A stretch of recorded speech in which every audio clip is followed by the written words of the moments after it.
pwede mo naman yung pinagpapahinga, galagala sila. Nasa ilalim ng kapangyarihan ng Diyos yan. Nasa kamay ng Diyos yan.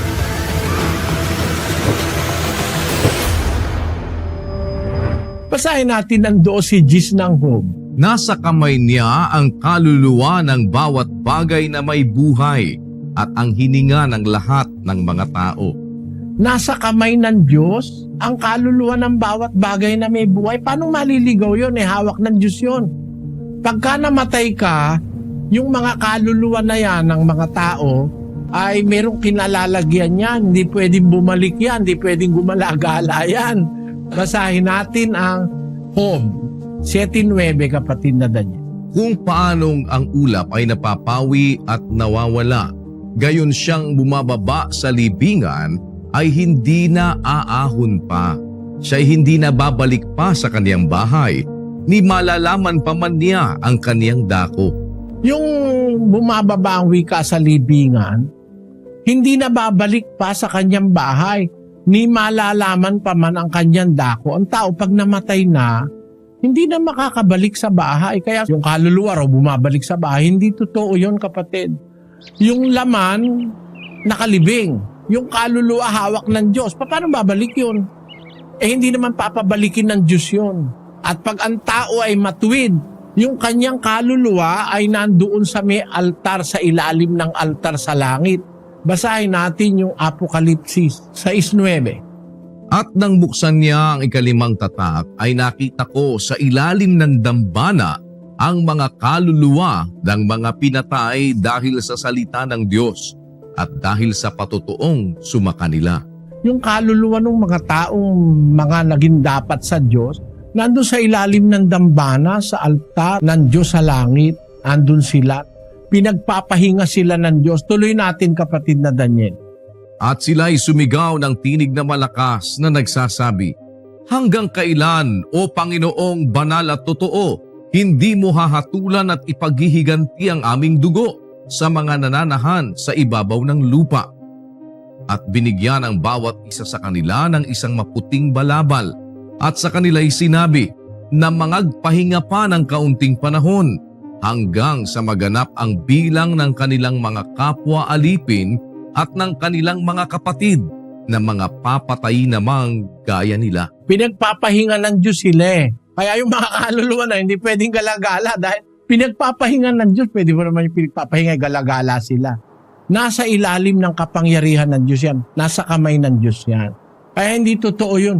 Walang posibilidad na ang kaluluwa gumagala. Pero ba't nakikita mo mayroong sinasaniban? Hindi kaluluwa sumasanib doon. Espiritu ang sumasanib doon.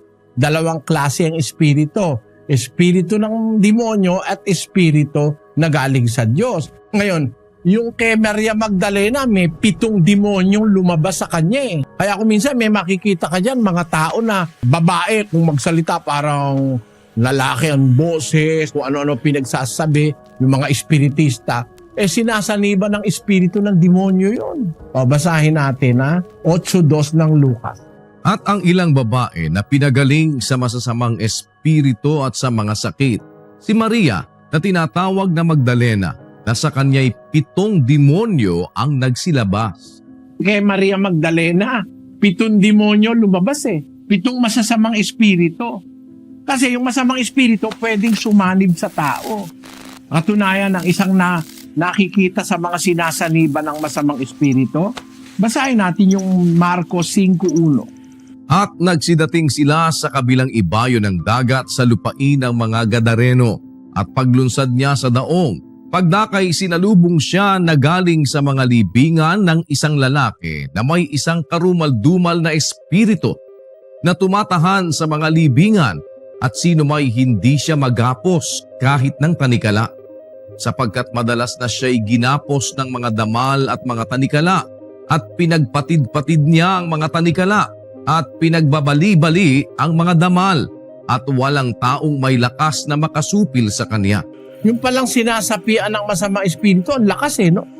Hindi mo yung mga bakal na panalit, pinagpuputol-putol niya yung mga tanikala. Ano nangyari?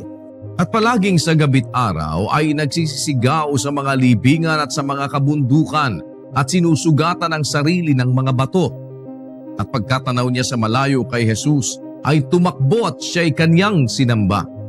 At nagsisisigaw ng malakas na tinig na kanyang sinabi, "Anong pakialam ko sa iyo? Jesus, ikaw na anak ng Diyos na kataas-taasan. Kita'y pinamamanhikan alang-alang sa Diyos na huwag mo akong pahirapan."